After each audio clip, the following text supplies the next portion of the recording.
बिस्मिल्लाहिर्रहमानिर्रहीम। मैं हूँ इनायतुल्लाह काशिफ एडवोकेट और आप देख रहे हैं लीगल इन्फॉर्मेशन।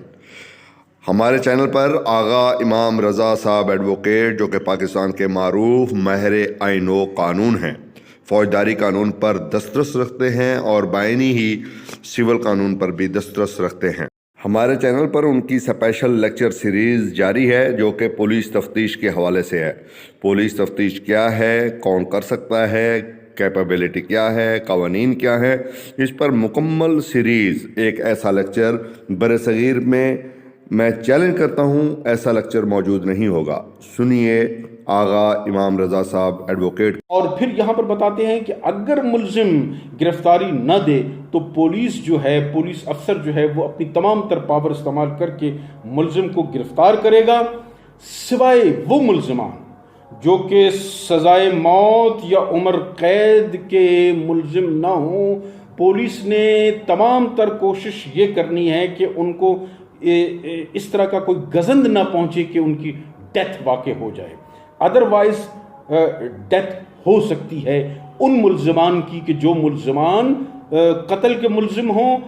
जिन्होंने कोई ऐसा जुर्म किया हो कि जिसकी सज़ा जो है मौत हो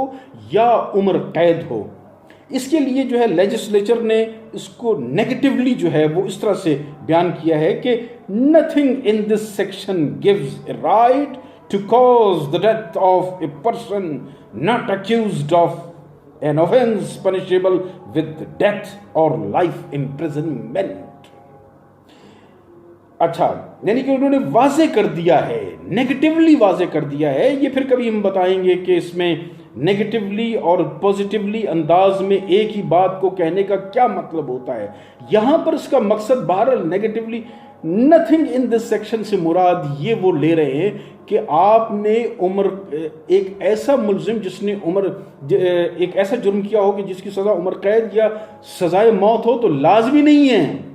कि आप उसको जो है उसको पकड़ते हुए अपनी फोर्स इस्तेमाल करते हुए हर हाल में जो है उसे आप जान से मार दें। ये फिलहाल मैं इतना बता रहा हूँ आपको।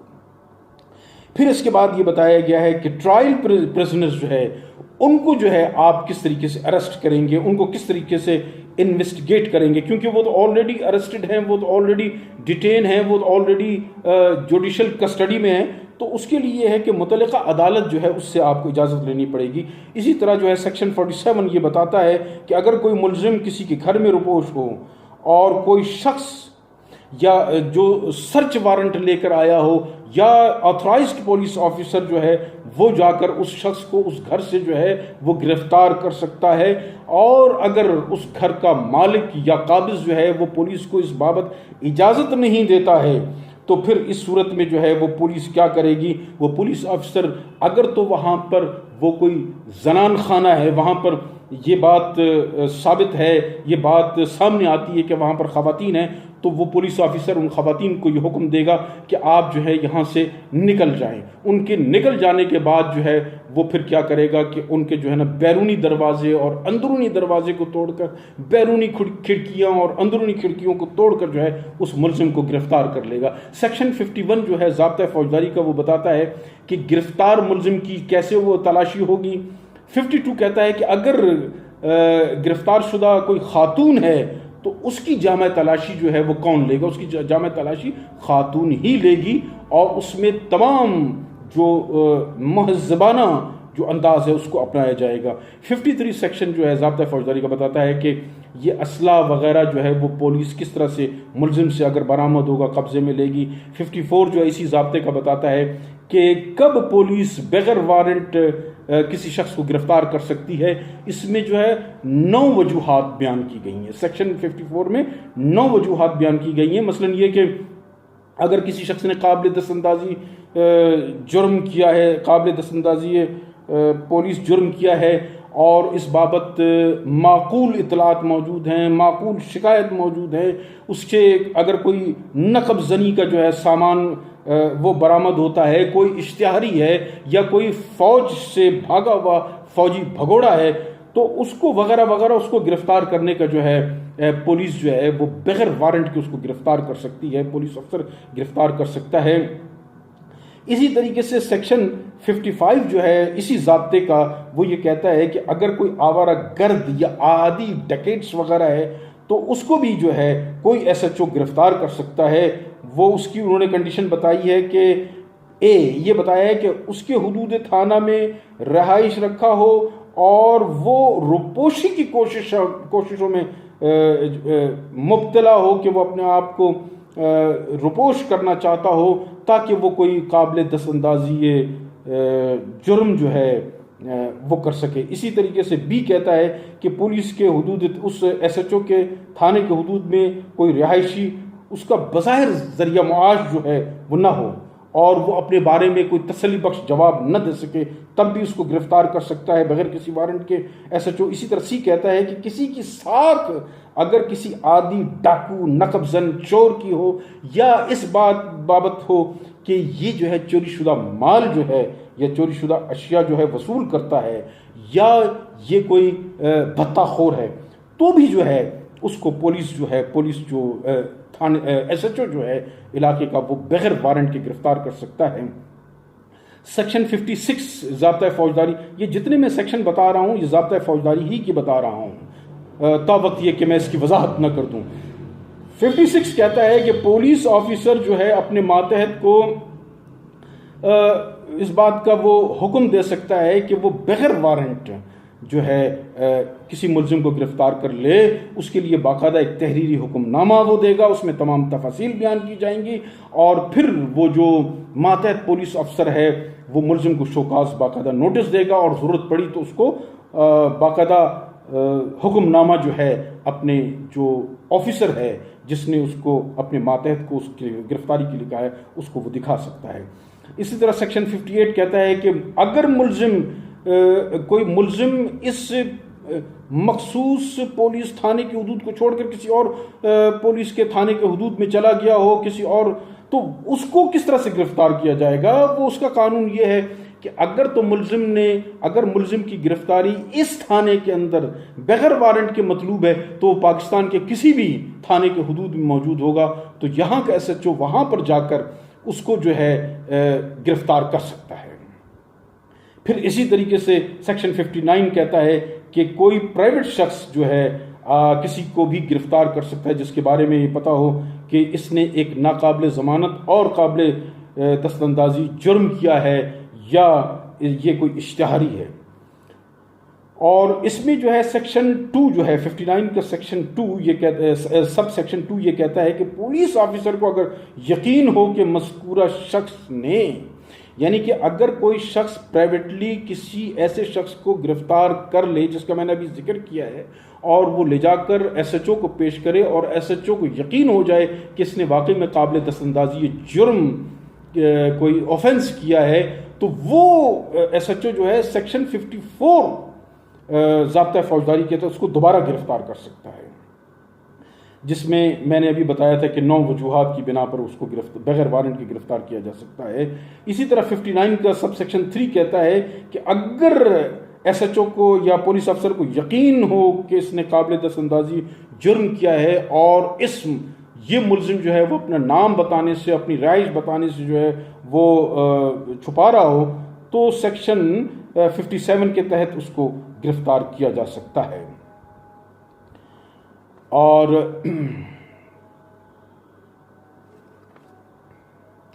इसी तरीके से सेक्शन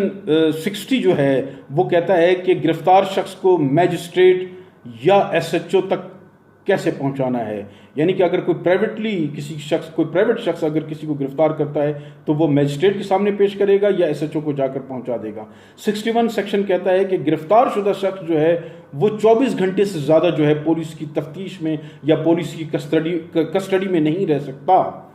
तावक्त ये कि मैजिस्ट्रेट स्पेशल ऑर्डर इस बारे में जारी करे, जो कि 167 ऑफ CRPC हो। ठीक है ना। यानी कि जो इस बात को डील करता है सेक्शन 167 कि अगर 24 घंटों में तफ्तीश मुकम्मल ना हो तब। अब यहां पर एक चीज और मैं वजाहत करता जाऊं कि थाना से लेकर मैजिस्ट्रेट तक पहुंचने तक का जो पीरियड है वो मिन्हा कर दिया जाता है। मसलन 24 घंटे पूरे हो गए, अब पुलिस उसको लेकर जाती है मजिस्ट्रेट के पास, तो पता चलता है कि 25वां घंटा हो गया या 26वां घंटा हो गया, तो ये जो घंटा या 2 घंटा है ये मिन्हा किया जाएगा, यानी कि वो फासला जो कि पुलिस स्टेशन ता मजिस्ट्रेट साहब के अदालत या उसकी रिहाइश गाह तक का बनता है, उसको माइनस कर दिया जाएगा। इसी तरीके से आपने देखा होगा कि अक्सर मर्तबा ऐसा होता है कि अदालत का वक्त ख़त्म हो गया, मजिस्ट्रेट साहब घर पर हैं, उनकी रिहाइश पर पुलिस जाती है रिमांड लेने के लिए, ये बताने के लिए कि 24 घंटे कंप्लीट हो गए हैं, लेकिन अब भी जो है वो उसके पास माकूल वजूहात उनके पास मौजूद हैं और वो मुलजिम से मज़ीद तफ्तीश मतलूब है और उसकी माकूल वजूहात लिख कर वो दरख्वास्त देता है तफ्तीशी, तो अगर उसको उस चीज़ के कन्विंस हो जाता है मजिस्ट्रेट, तो उसको मज़ीद उसका हुक्म दे सकता है तफ्तीश के लिए। सेक्शन 63 जो है वो कहता है कि पुलिस ऑफिसर जो है किसी गिरफ्तार शुदा शख्स को उसके ज़ाती बॉन्ड पर, ज़मानत पर या मजिस्ट्रेट के हुक्म से डिस्चार्ज कर सकता है। डिस्चार्ज जो है वो सिर्फ और सिर्फ मजिस्ट्रेट ही कर सकता है। इसी तरीके से बाब 6 जो है, चैप्टर 6 ज़ाब्ता फौजदारी का, वो हाज़िरी पर मुलजिम को मजबूर करने का जो है वो बताता है। उसमें 68 सेक्शन से लेकर 93C तक जो है वो प्रोविजंस मौजूद हैं, जिनमें समन है, वारंट है, उसकी जो है ना जायदाद की कुर्की है, उसकी जो है मनकूला और गैर मनकूला जायदाद की कुर्की हो गई और उसको इश्तिहारी वगैरह करार देना उसमें शामिल है। चैप्टर 7 जो है, बाब 7 ज़ाब्ता फौजदारी का, वो 94 ता 105 को डील करता है। इसमें जो है मुख्तलिफ दस्तावेज़ात और दिगर मनकूला व गैर कानून महबूस शख्स को बरामद करने का जो है वो तरीक़ाकार और वो जो पार्स हैं जो मजिस्ट्रेट साहब को हासिल हैं वो बताया गया है। इसी में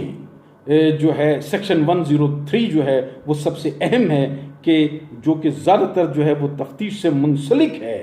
103 सब सेक्शन 1 ये बताता है कि कोई ऑफिसर या कोई और शख्स जो है वो किस तरीके से जो है जाकर सर्च करेगा, तो उसका सर्च का तरीका उसने ये बताया है कि 2 या 2 से ज़ायद करीबी इलाके के मोज़ज़ीन जो हैं वो बरामदगी के गवाह बनेंगे और उस पूरे अमल में बतौर गवाह जो है वो शामिल रहेंगे। इसमें जो तफ्तीशी है वो बाकायदा तहरीरी हुक्मनामा भी जारी कर सकता है उन गवाहों को, जो है बरामदगी के गवाहों को, ताकि उनकी मौजूदगी में जो है ना जो चीज़ बरामद करनी है, कब्ज़ा पुलिस में लेनी है, उनकी मौजूदगी में ली जाए। इसके अलावा जो है इसमें एक और बात बताई गई है कि जो गवाहान हैं ये ज़रूरी नहीं है कि अदालत में पेश हों, तावक्त ये कि इनके लिए ख़ास तौर पर समन जारी हों। इसी तरीके से 103 सब सेक्शन 3 में बताया है कि जाए बरामदगी का काबिज़ या उसकी जानिब ये से मुकर्रर करदा कोई शख्स जो है उसको पुलिस भी इजाज़त दे सकती है, उसको इजाज़त देगी पुलिस अफसर के वो जो है बरामदगी की इस पूरी कार्रवाई में शामिल हो और उसकी शहादत बाकायदा ली जाएगी, उसके फ़र्द मकबूज़गी पर जो है उसके दस्तखत होंगे और जो बरामदशुदा अशिया होगी उसकी एक बाकायदा फहरिस्त जो है उसको प्रोवाइड की जाएगी। इसी तरीके से 149 जो है वो बताता है कि हर पुलिस ऑफिसर अपनी बेहतरीन सलाहियतों को इस्तेमाल करते हुए काबिल दस्तंदाजी पुलिस जुर्म जो है उसको रोकने की जो है वो कोशिश करेगा। और इसी तरीके से हर पुलिस ऑफिसर जो है वो अपने मातहत को मुतल्ला करेगा कि काबिल दस्तंदाजी जुर्म की मनसूबाबंदी की जा रही है, तो ऐसी सूरत में भी जो है उन लोगों की गिरफ्तारी, उन मुलज़मान की गिरफ्तारी हो सकती है, गिरफ्तारी का जो इख्तियार है।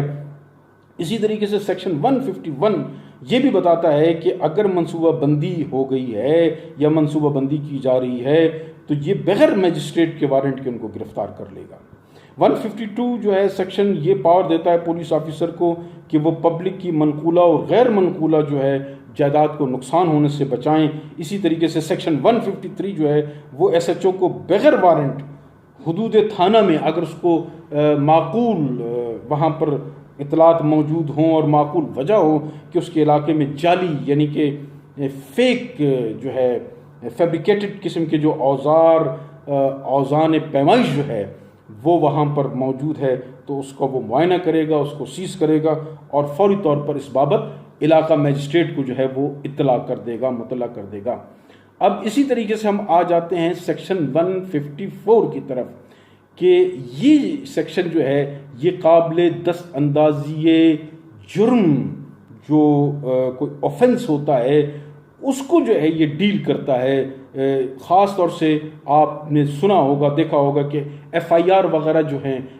वगैरह नहीं बल्कि FIR जो है इसी सेक्शन के तहत जो है पुलिस ऑफिसर जो है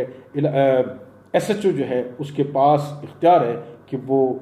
154 ज़ाब्ता फौजदारी के तहत जो है वो किसी भी FIR को चॉक कर सकता है। इसका तरीका ये है कि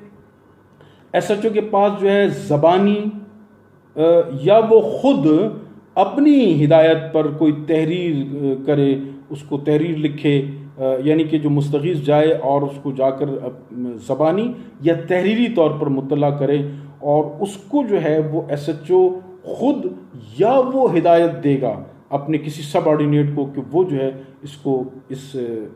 फर्स्ट इंफॉर्मेशन रिपोर्ट को जो है वो तहरीर करे। इस तहरीर शुदा रिपोर्ट को मुस्तगीज़ को या मुद्दई को पढ़कर सुनाया जाएगा और पढ़कर सुनाने के बाद उस पर उसके दस्तखत लिए जाएंगे या वो अंगूठा सब्त करेगा। और इन मंदरजात को एक किताब जिसे सूबाई हुकूमत ने एक ख़ास शक्ल दी होती है उसमें जो है इसको मेंशन किया जाएगा और इसके जो है ना इसको FIR रजिस्टर भी कहते हैं और इसके 5 परत होते हैं। एक जो है असल वो थाने में रहता है, दूसरा मुस्तगीज़ यानी कि मुद्दई को दिया जाता है, तीसरा जो है वो इलाका मजिस्ट्रेट के पास जाता है, चौथा SP ऑफिस जाता है और पांचवा जो है वो तफ्तीशी के पास होता है और ये रजिस्टर नंबर 1 कहलाता है। यानी कि कहा यह जाता है पुलिस रूल्स के तहत कुल एक थाने में 25 रजिस्टर होने चाहिए, लेकिन आजकल 25 की बजाय 23 रजिस्टर जो है वो मौजूद होते हैं।